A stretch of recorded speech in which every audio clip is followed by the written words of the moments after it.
दूसरा जो बनता है उसको बोलते हैं Wien, WEIN, Wien bridge oscillator. इसमें क्या याद रखना है तुमको डायग्राम में, देखो पहला पूछेगा ऑब्जेक्टिव में, ऑब्जेक्टिव का इसमें क्वेश्चन बता देना है कि वीन ब्रिज ऑसिलेटर में कितना ट्रांजिस्टर का यूज करते हैं, कितना बीजेटी का यूज करते हैं, तो 2 बीजेटी का यूज करते हैं, ये पूछ चुका भी है। इसमें जो फीडबैक जो नेटवर्क है, फीडबैक नेटवर्क, तो फीडबैक नेटवर्क में क्या यूज करते हैं, इसमें ब्रिज का यूज करते हैं, इसलिए इसमें यूज हुआ। इसका विन साहब जो साइंटिस्ट थे वो खोज किए थे, इसमें ब्रिज का यूज हुआ है। ब्रिज कहने का मतलब 4 वो आर्म मिल करके, 4 ब्रांच मिल करके एक क्लोज पाथ बनाता है। इसको जो यहाँ पर लगा हुआ है 4 आर्म मिल करके एक क्या बनाएगा, क्लोज पाथ, क्लोज लूप बनाएगा, उसी को हम लोग ब्रिज बोलते हैं। तो ब्रिज में क्या होगा, 2 गो डायगोनल क्या होगा इनपुट से और 2 गो डायगोनल आउटपुट से कनेक्टेड रहेगा। इसमें कितना वर्टेक्स रहेगा, तो 4 वर्टेक्स रहेगा, यानी एक तरह से बोलो कि ये स्क्वायर रेक्टेंगल बना है 4 गो ब्रांच मिल करके। तो इसमें अपोजिट वर्टेक्स, अपोजिट कहने का मतलब आमने सामने वाला, उल्टा, एक दूसरे को उल्टा, तो अपोजिट वर्टेक्स, तो 2 वर्टेक्स आउटपुट से और 2 वर्टेक्स इनपुट से कनेक्टेड रहेगा। क्योंकि फीडबैक कहने का मतलब ही होता है, तो फीडबैक कहने का मतलब ही होता है कि आउटपुट को जब हम इनपुट से कनेक्ट करते हैं उसी प्रोसेस को बोलते हैं फीडबैक। तो फीडबैक नेटवर्क कहां पर रहेगा, तो आउटपुट और इनपुट के बीच में रहेगा। ये हो गया। तो इसमें क्या होगा, ऑब्जेक्टिव का हो गया कि 2 ट्रांजिस्टर यूज होगा, कितना, 2 बीजेटी 2 एफईटी यूज होगा, पहला चीज हो गया। दूसरा चीज हो गया कि कॉमन इमीटर क्या हो गया, कॉमन इमीटर यूज कर रहे हैं, कॉमन इमीटर यूज कर रहे हैं। बीजेटी कहने का मतलब ये हो गया। इसमें कपलिंग कैसा यूज करते हैं, तो देखो कपलिंग कहने का मतलब एक के आउटपुट को दूसरे के इनपुट से कनेक्ट करना। तो यहाँ पर क्या यूज कर रहे हैं, सी, और यहाँ पर ये आर, तो ये कपलिंग कैसा हो गया, आरसी कपलिंग। तो कैसा कपलिंग हो गया, आरसी कपलिंग का यूज करते हैं। तीसरा क्या हो गया कि फेज शिफ्ट एम्पलीफायर का कितना हो जाएगा, तो फेज शिफ्ट पहला एम्पलीफायर है कॉमन इमीटर, तो ये 180 डिग्री दिया। दूसरा एम्पलीफायर कॉमन इमीटर कितना दिया, 180 डिग्री। दोनों मिला करके कितना दिया, 180 प्लस 180 360 डिग्री। यानी जो दोनों एम्पलीफायर मिल करके फेज शिफ्ट कितना देता है, 360 का, या बोल सकते हैं इसको 0 डिग्री का। 360 और 0 डिग्री क्या होता है, सेम एक्सिस पर रहेगा, पॉजिटिव एक्सिस पर, पॉजिटिव एक्स एक्सिस पर, पॉजिटिव एक्स एक्सिस जो फर्स्ट क्वाड्रेंट में रहता है। तो 360 डिग्री दे दिया। इसलिए जो हमारा जो ये रहता है फीडबैक नेटवर्क, जो ब्रिज है, वो कितना फेज शिफ्ट देगा, 0 का देगा। कितना का देगा, 0 का देगा। तो ये हो गया तुम्हारा ऑब्जेक्टिव के पर्सपेक्टिव से, ऑब्जेक्टिव पॉइंट ऑफ व्यू से। अब पूछेगा कि वीन ब्रिज ऑसिलेटर क्या होता है, तो इसको ड्रॉ करने के लिए तुमको क्या करना है, 2 ट्रांजिस्टर को, 2 बीजेटी को यूज करना है। कैसा कपलिंग यूज करना है, आरसी, तो बीच में क्या होगा, सीसी यूज हो जाएगा। एक का कलेक्टर से, पहला का कलेक्टर से दूसरे के बेस में कनेक्ट कर देंगे। पहला का आउटपुट से दूसरे के इनपुट, इनपुट में क्या है, बेस, तो बेस से कनेक्ट कर दिए। ये हमारा ट्रांजिस्टर का खत्म हो गया। अब क्या करें, ट्रांजिस्टर जो है सेकंड से वहां से आउटपुट निकलेगा, क्या निकलेगा, आउटपुट। तो कॉमन इमीटर में आउटपुट कहां से निकलता है, कलेक्टर से, तो कलेक्टर से आउटपुट आ गया, आउटपुट। अब क्या बोले, ये कैसा है, वीन, अब क्या है, ब्रिज। ब्रिज कहने का मतलब 4 आर्म रहेगा, कितना आर्म रहेगा, 4 आर्म। इसमें 4 आर्म रहता है, तो 2 आर्म में क्या होता है, एक आर्म में, पहला आर्म में C1 R1 क्या रहेगा, सीरीज में। तो पहला केस में 2, एक आरसी जो रहेगा वो सीरीज में रहेगा, और दूसरा आरसी क्या रहेगा, पैरेलल में रहेगा। क्या बोले थे बार्कहाउसेन जो साइंटिस्ट थे, वो बोले थे कि अगर ऑसिलेटर बनाना है तो हमको 2 पेयर चाहिए, कम से कम 2 पेयर चाहिए आरसी का, या 1 पेयर चाहिए एलसी का, यानी 2 जोड़ा कम से कम चाहिए हमको आरसी का।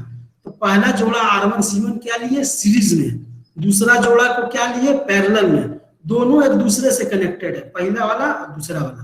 तो पहला आर्म हो गया R1C1 सीरीज, दूसरा आर्म हो गया R2C2 पैरेलल। तीसरा क्या बनाते हैं, एक रेसिस्टर लिखते हैं, रेसिस्टर लिख दिए, इसको मान लो RB, जो भी लिखना है तुम लिख सकते हो, RB RC RD कुछ भी लिख सकते हो, ये एक रेसिस्टर। और चौथा आर्म में भी एक रेसिस्टर। तो पहला आर्म में और दूसरा आर्म वाला याद रखना है। तो पहला आर्म में अगर R1C1 सीरीज में है तो दूसरा आर्म में पैरेलल में रहेगा, और तीसरा और चौथा आर्म में क्या रहेगा, रेसिस्टर। अब हम क्या बोले कि दो टर्मिनल के अक्रॉस आउटपुट, दो टर्मिनल के अक्रॉस इनपुट लेते हैं। अब क्या किए हैं, देखो यहां पर क्या किए हैं, पहला आउटपुट लिए हैं V0 से, यहाँ पर V0 से ये, और इसको कनेक्ट कर दिए कहां पर, ग्राउंड से। तो ग्राउंड और V0 के बीच में ये हमको आउटपुट मिल गया ये।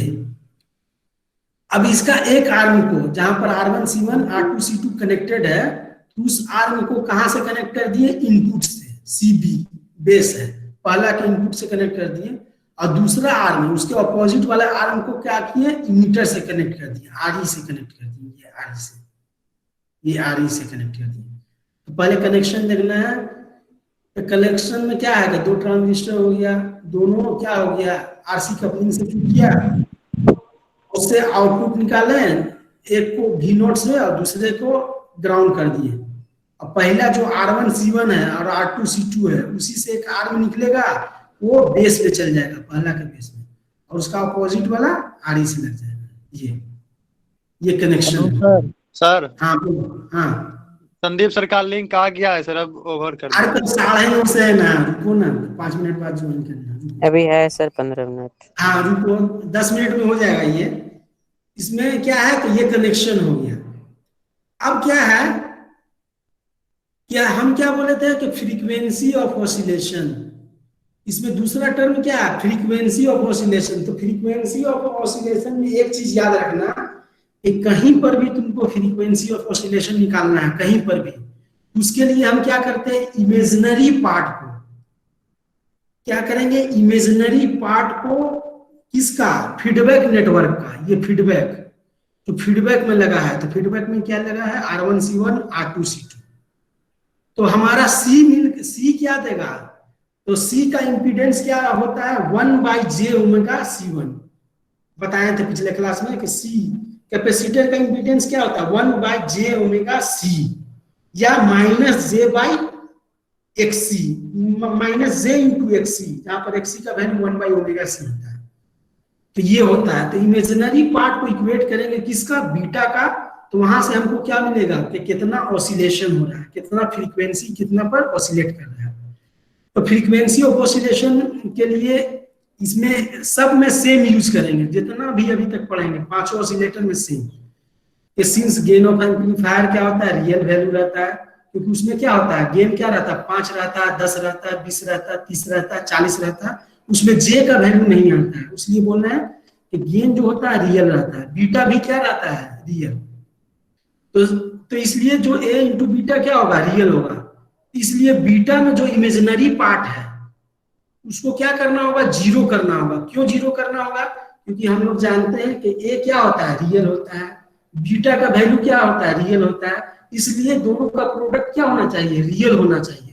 तो इसको रियल बनाने के लिए हम क्या करेंगे, बीटा का जो इमेजिनरी पार्ट है उसको क्या करेंगे, जीरो करेंगे। क्योंकि इमेजिनरी पार्ट जब तक रहेगा तो हमारा इमेजिनरी ही रहेगा वैल्यू। इमेजिनरी को जीरो करते हैं, क्यों, क्योंकि हमारा बीटा का वैल्यू रियल रहता है, इसलिए A इंटू बीटा का वैल्यू रियल रहता है। तो रियल रखने के लिए हम लोग बीटा का इमेजिनरी पार्ट है, इमेजिनरी बीटा का वैल्यू कैसे आएगा, ये C के चलते आता है, C के चलते, क्योंकि C में क्या होता है, C का इंपीडेंस होता है -j×XC या -j/ω_C होता है। L अगर आ जाएगा तो L का इंपीडेंस क्या होता है, J×XL या J⍵L। तो J आ जाता है, वो J आकर के क्या देता है, बीटा का वैल्यू इमेजिनरी करना चाहता है। लेकिन बीटा क्या होता है, शुरू से बोला गया कि बीटा रियल रहेगा, मींस अगर इमेजिनरी जो है उसको क्या करेंगे, जीरो करेंगे। इमेजिनरी बीटा का जीरो करते हैं तो वहां से हमको क्या आता है, फ्रीक्वेंसी ऑफ ऑसिलेशन आता है।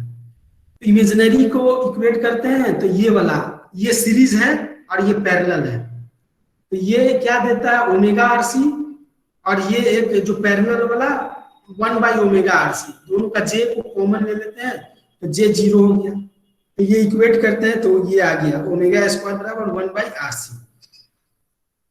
तो फ्रीक्वेंसी ऑफ ऑसिलेशन को ये देखो यहाँ पर 1 by 2 pi R1 R2 C1 C2 ये हमारा आ जाता है फ्रीक्वेंसी ऑफ ऑसिलेशन।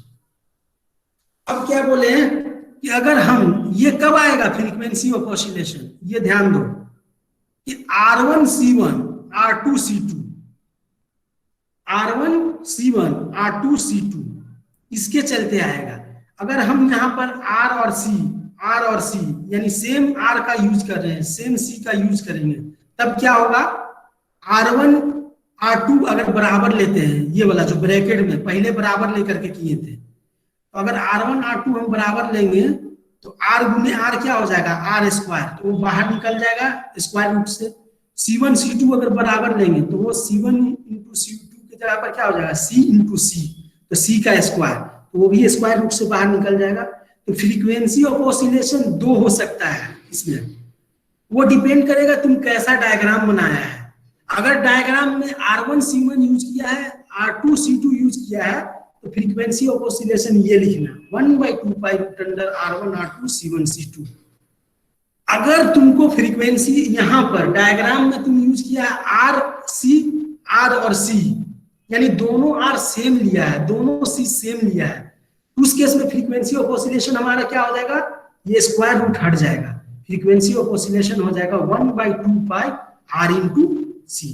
जैसे मैं इसमें दिखाए हैं वाइन ब्रिज ऑसिलेशन, देखो यहाँ पर बनाए हैं, यहाँ पर 2 RC का यूज किए हैं, देखो एक है ट्रांजिस्टर, 2 ट्रांजिस्टर है। यहाँ पर देखो क्या किए हैं, R1 C1 है, R2 C2 है, तो यहाँ पर क्या लिखा है कि C1 C2 is equal to C, यानी दोनों कैपेसिटर सेम, दोनों रेसिस्टर सेम, तो फ्रीक्वेंसी ऑफ ऑसिलेशन क्या हो जाएगा 1 by 2 pi R into C।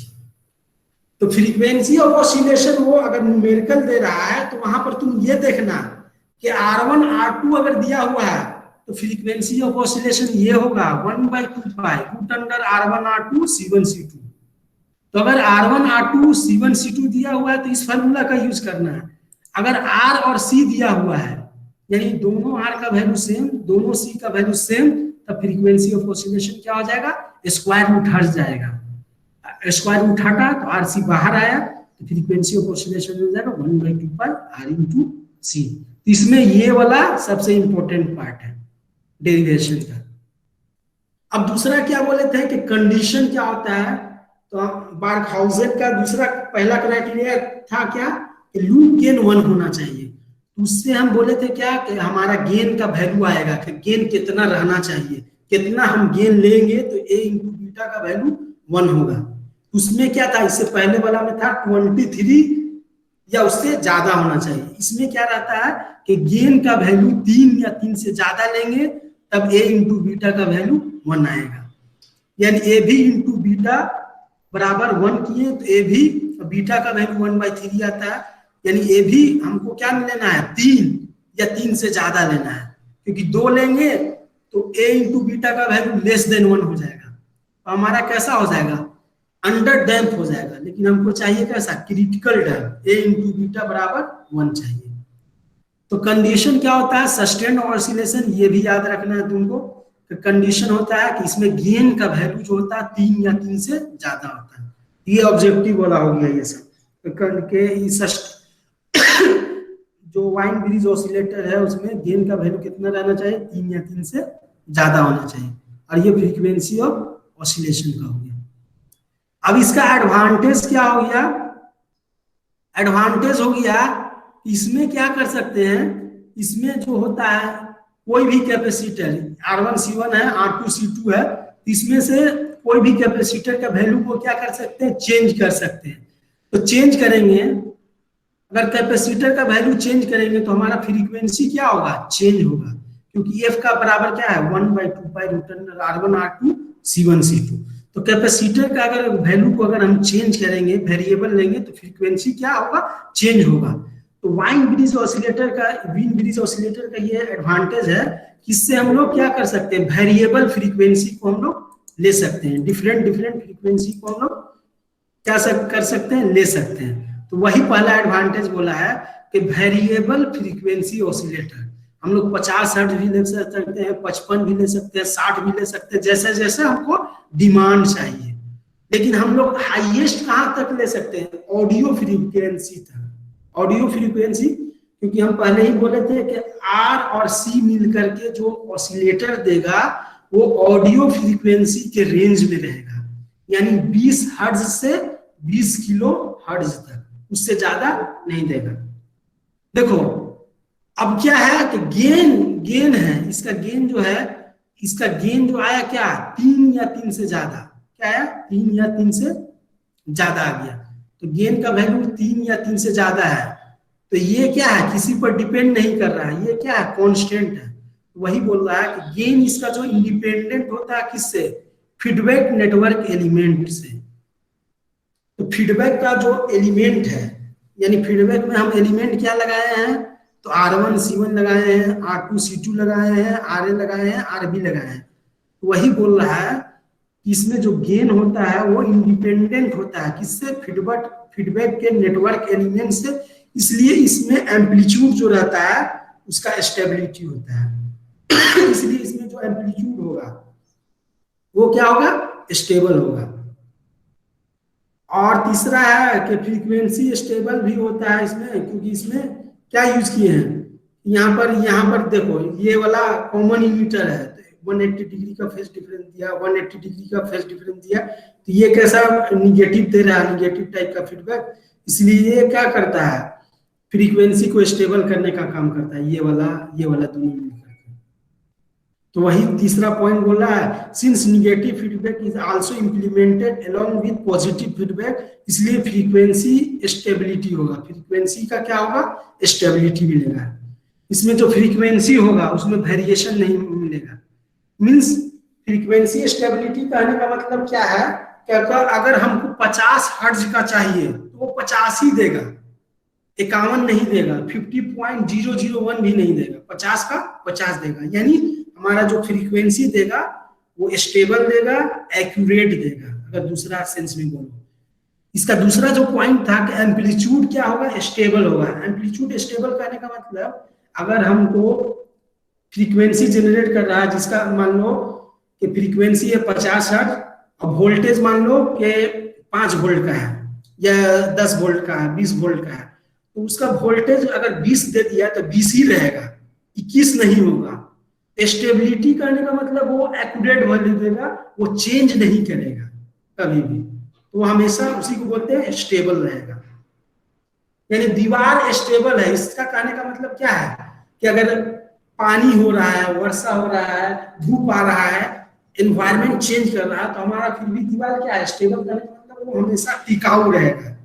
तो वही हो गया स्टेबिलिटी करने का मतलब, एम्पलीट्यूड अगर जितना वोल्ट का है तो उतना ही देगा, चेंज हमारा नहीं करेगा। फ्रीक्वेंसी स्टेबिलिटी करने का मतलब जितना का है उतना देगा।